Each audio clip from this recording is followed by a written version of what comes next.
छोटे शेयर ऊंची छलांग और काफ़ी सारे दर्शकों के सवाल हमें ऑलरेडी मिल चुके हैं। अंशुल जैन साहब हमारे साथ बने हुए हैं। मनीष शाह साहब हैं, बोल रहे हैं कि सर कोपरान में 53%, थीरूमराई केमिकल में 20% और पटेल इंजीनियर 43%।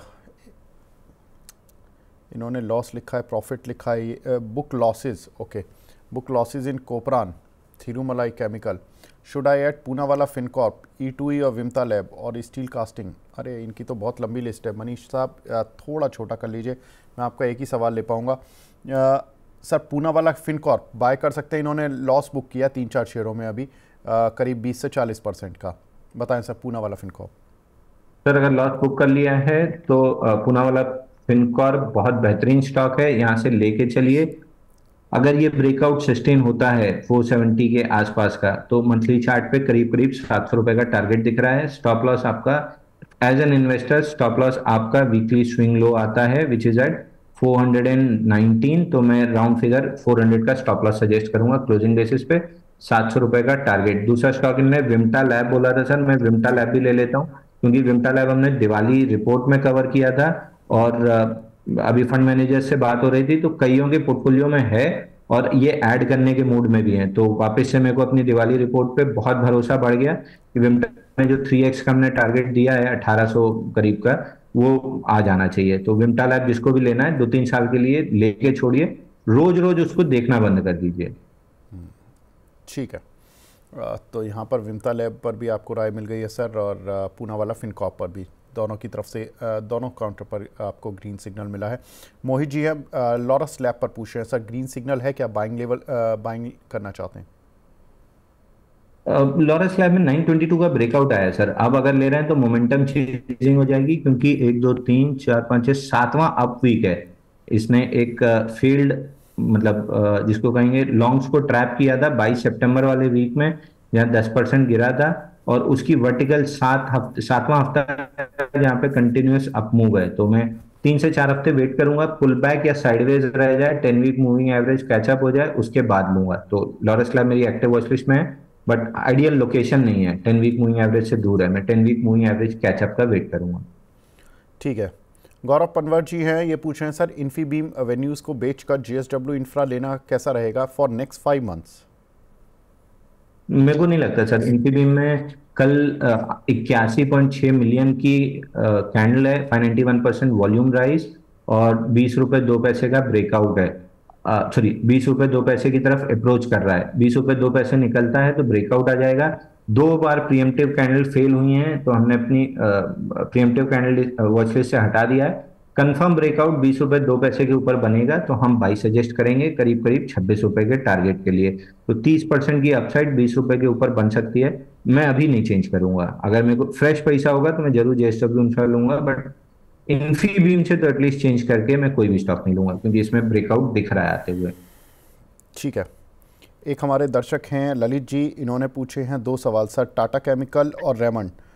985 का टाटा केमिकल लिया हुआ है और रेमंड 710 रुपये का। इसमें बाइंग है दोनों पर, स्टॉप लॉस और टारगेट बता दीजिए, या कहीं पर स्विच करना हो तो बता दीजिए। सर रेमंड तो आपको स्विच पहले ही कर लेना चाहिए था। 702 रुपए का जब ब्रेकआउट फेल हुआ था 681 पे, वहां से हम 575 का लेवल डिस्कस कर रहे थे और 575 अब टूट चुका है। आइडियली वीकली स्विंग लो पे रुकना चाहिए था जो नहीं रुका है।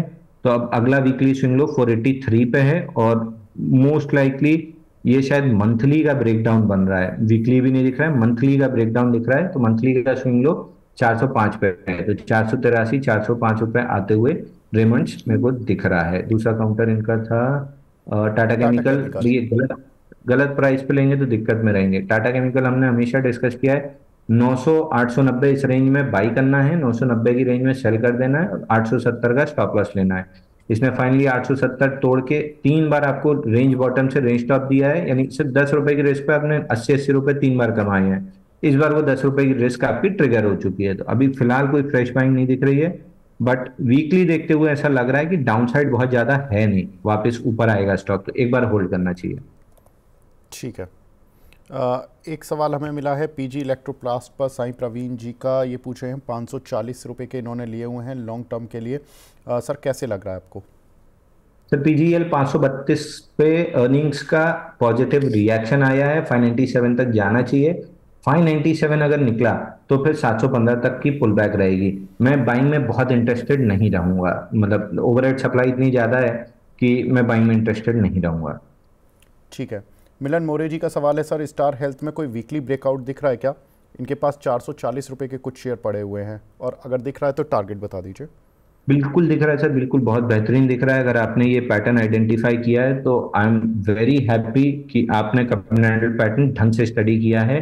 एक कमी आपके पास रह गई है, वो है लोकेशन। लोकेशन बिल्कुल लोज के आसपास फॉर्म हुई है, और जो कि अच्छी नहीं होती है। ये लोकेशन मतलब ऑल टाइम हाइस के बाद अच्छी होती है, but looking at the chart एक बार लग रहा है कि आईपीओ बेस बनाने की कोशिश है और ब्रेकआउट है। मेरा भरोसा जो 80-90% होता है वो नहीं है, बट हाँ 60-70% है, क्योंकि नाइका में भी इसी तरह का पैटर्न बन के चला है। पेटीएम ने भी पैसा दिया था, तो आई वुड बिलीव कि ये भी पैसा देगा। 650 और 773 दो टारगेट होने चाहिए। बट जिस लोकेशन पे फॉर्म हुआ है, चूंकि वॉल्यूम से ब्रेकआउट है वीकली पे थोड़ा बहुत, तो हम एक बाई सजेस्ट कर सकते हैं, बट टाइट स्टॉप लॉस। ये वीक में ब्रेकआउट है, तो इसी वीक का लो थोड़ा सा बफर देके 476 का मैंडेटरी स्टॉप लॉस लेना है। क्वांटिटी कैलकुलेट करना आपको पता ही होगा कि 475 यानी 50 रुपए नीचे की रिस्क है।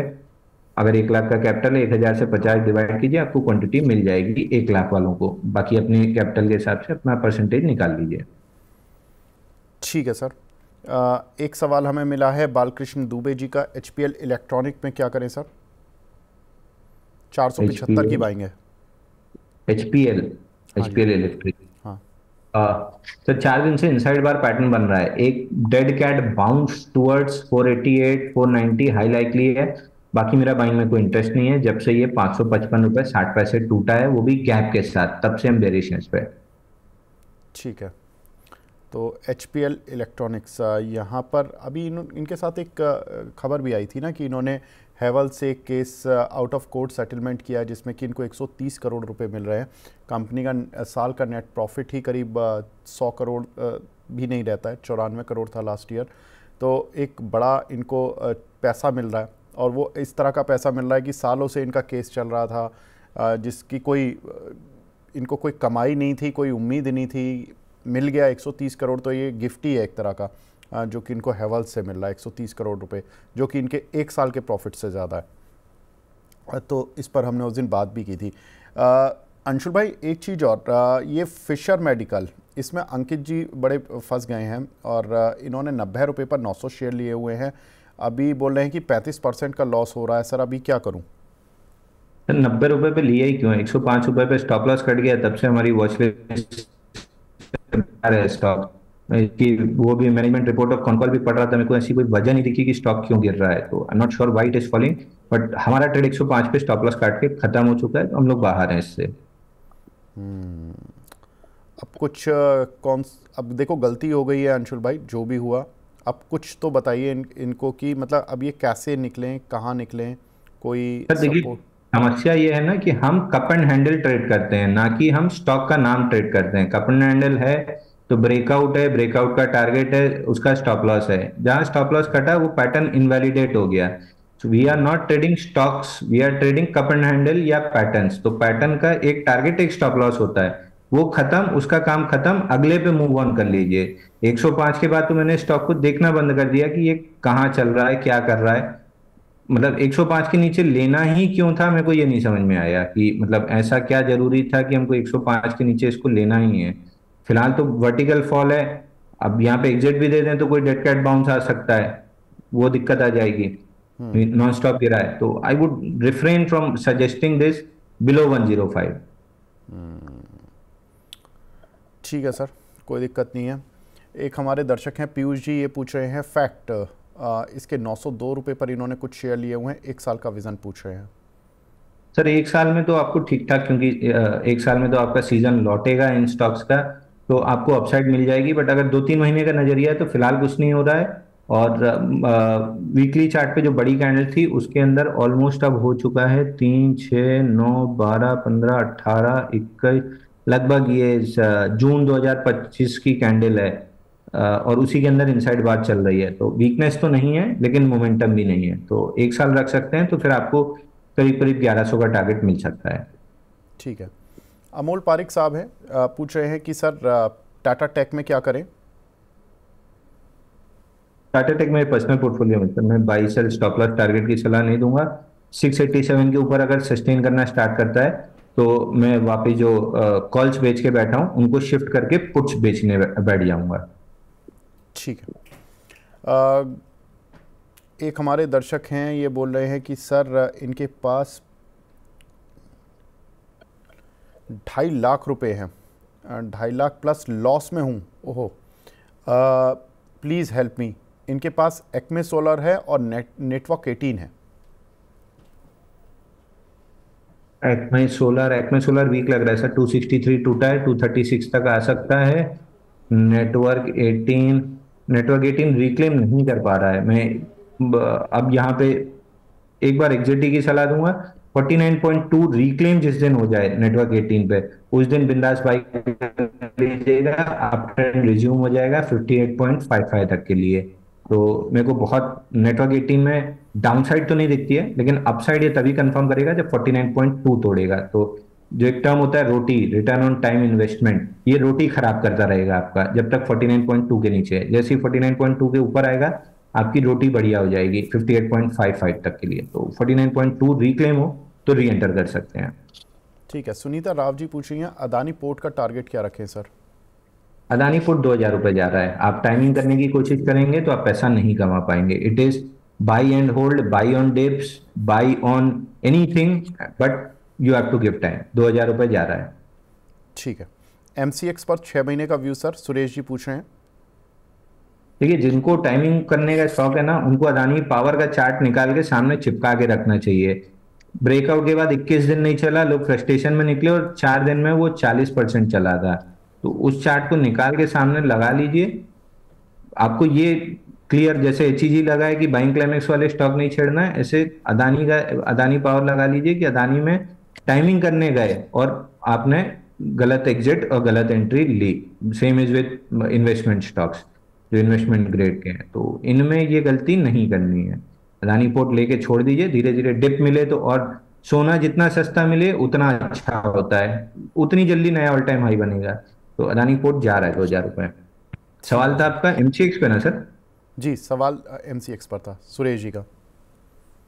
MCX में एक अप एंड पैटर्न ब्रेकआउट आया था 9240 पे 24 अक्टूबर को। उसके बाद से एकदम मरी मरी कैंडल से ऊपर जा रहा है। तो मेरा थोड़ा सा डाउट तो बढ़ रहा है, लेकिन स्ट्रक्चर अभी भी बुलिश है। तो जब तक ये स्ट्रक्चर बुलिश है और डेली का स्विंग लो 8810 होल्ड है, आई वुड बिलीव कि ये स्टॉक 10,500 तक की अपसाइड दे सकता है। तो 8810 का स्टॉप लॉस होना चाहिए, 10,500 करीब का टारगेट होना चाहिए। अब फ्रेश एंट्री नहीं होगी क्योंकि रिस्क रिवॉर्ड मैच नहीं कर रहा है। ठीक है। मनीष जहांगीर जी का सवाल है sir, shipping corporation land and asset SCI LAL के नाम से शेयर आता है, इन्होंने 62 रुपये का लिया हुआ है, 50 रुपये चल रहा है, 1 साल से होल्ड कर रहे हैं, एवरेज करें या नहीं।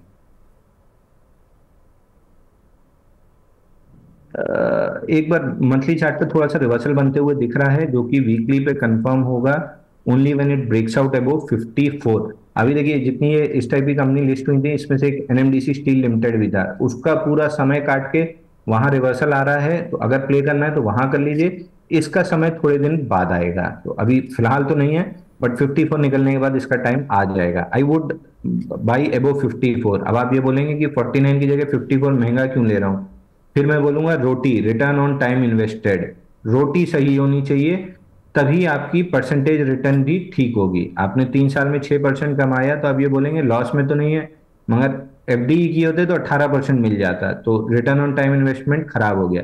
54 के ऊपर मोमेंटम बनेगा, रोटी सुधरेगी, तो 54 के ऊपर लेना है। ठीक है। यामीन अहमद साहब, आप थोड़ी देर रुक जाइए, वोडाफोन आइडिया पर अभी हम डिस्कस करेंगे। भज इश्क के नाम से ID है, ये पूछ रहे हैं सर, श्रीजी शिपिंग को ऐड कर सकते हैं क्या। श्रीजी शिपिंग में जो टारगेट दिए थे सर, श्रीजी शिपिंग के टारगेट कंप्लीट हो चुके हैं। हमने 299 पहला टारगेट दिया था, 275 का ऑल टाइम हाई ब्रेकआउट था, 299 का पहला टारगेट था जो हो गया है। यहाँ से प्रोबेबली प्रॉफिट बुकिंग आ सकती है। अगर नहीं आई तो 340 निकल जाएगा, अगर आई तो डिप्स पे 10 वीक मूविंग एवरेज कैचअप होने पे हम वापस से बाई करेंगे, बट एक बार हम 299 पे एग्जिट कर रहे हैं इसको। ठीक है, आशीष चक्रवर्ती जी का सवाल है। सर दो सवाल है, एक ही ले पाऊंगा। मदरसन संवर्धना मदरसन में 3 मंथ का व्यू दे दीजिए, कोई स्टॉप लॉस हो तो वो भी बता दीजिए। सर एक चीज मैं यहाँ पे रिस्क मैनेजमेंट के बारे में फिर मतलब इतना रिपीट कर चुका हूँ, एक बार फिर रिपीट करता हूँ। 4 स्टॉक्स में हमने आईपीओ बेस ब्रेकआउट खेला था। पहला पेटीएम था, 40% दिया। दूसरा नाइका था जो ऑलरेडी 12-15% ऊपर है। तीसरा श्रीजी शिपिंग प्ले किया था जिसमें 24% अभी मिल रहा है एट दिस पॉइंट। तीसरा और चौथा हमने प्ले किया था फिशर। फिशर में 10% गया था। तो अगर आप रिस्क मैनेजमेंट क्वांटिटी कंट्रोल नहीं किए हैं तो आप भारी लॉस में हैं। अगर आपने किया है अक्रॉस द बोर्ड, चारों स्टॉक्स प्ले किए हैं और सब किए हैं, तो एक में 10% मिल रहा है, एक में 24% मिल रहा है। पेटीएम तो कहीं का कहीं डबल हो चुका है और फिशर में 10% गया है। तो फिर वही चीज है ना, क्वांटिटी और रिस्क मैनेजमेंट ये गलत है तो आप कभी पैसा नहीं कमा पाएंगे। सवाल क्या था सर? पेटीएम नहीं, सवाल था अब तो संवर्धना मदरसन में था कि मदद। यहाँ पर इसमें बता दीजिए कोई स्टॉप लॉस क्या है। सर स्टॉप लॉस आप लगा लो, 105 रुपये 50 पैसे का ब्रेकआउट आया है वीकली पे, जिसका स्विंग लो है 100 100 एक 102 रुपये 80 पैसे इसका लो है। 102 रुपये 80 पैसे टूटता है तो स्टॉक खराब हो जाएगा। तो 102.80 का आप स्टॉप लॉस लगा लो क्लोजिंग बेसिस पे, और अगर ये ब्रेकआउट वर्क किया तो 120 रुपये तक का टारगेट मिल जाएगा। ठीक है, कविता बिष्ट जी पूछ रही हैं लेमन ट्री और जुनिपर होटल, सर 1 साल के लिए बाय कर सकते हैं क्या? मेरा बहुत इंटरेस्ट है दोनों स्टॉक्स में। जैसे ही कोई बुलिश एविडेंस मिलेगा I would be a buyer in Lemon Tree. और जुनिपर मेरा फेवरेट है। जुनिपर में वही लास्ट जो 75% वाला रूल है, तो 2-2.5% जो मैनेजमेंट को बेचना है वो एक बार ब्लॉक निकल जाए तो इस स्टॉक पे से ओवरहैंग खत्म हो जाएगा और ये अपनी चाल ऊपर की तरफ पकड़ लेगा। तो I am very bullish on the two, but मेरे को बुलिश एविडेंस चाहिए, मैं तब बाई करूंगा। लेमन ट्री में प्राइमा फेसी वीकली पे एविडेंस बन रहा है। अगर ये वीकली पे 162 के ऊपर क्लोज किया तो करंट वीक का लो 154 है, इसके स्टॉप लॉस से बाई कर सकते हैं। तो शाम को 3-3:15 बजे तक वेट कीजिए, 162 के आसपास क्लोजिंग आ रही हो तो लेमन ट्री बाई कर लीजिएगा। ठीक है, स्टील स्टिप्स इन्वेस्टर किस लेवल पर बाय करें, लोहित चोपड़ा जी का सवाल है।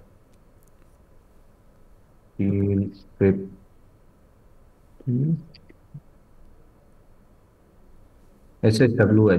हाँ, स्टील SSW। स्ट्रेट सर ये 234 रुपए का ब्रेकआउट फेल कर दिया है। लॉन्ग लिक्विडेशन का पहला टारगेट 207 रुपए है, तो 207 तो आने दीजिए। 207 अगर 207 अगर नहीं बचा तो मेरे को लग रहा है 170 रुपए आ जाएगा। 207 मेरे को नहीं लग रहा बचेगा, 170 रुपए आ रहा है। अच्छा, एक लव विद ट्रैवलिंग के नाम से है सर, ये फिशर में पूछ रहे हैं कहाँ बाय करूं अगर जिसमें कि लोएस्ट लॉस हो, कोई सपोर्ट है क्या अंशुल भाई इसका ऑल आसपास? टाइम लो पे सर, लेफ्ट साइड में कोई डेटा ही नहीं है कि आप सपोर्ट निकाल सकें। 105 इकलौता सपोर्ट था जो टूट चुका है।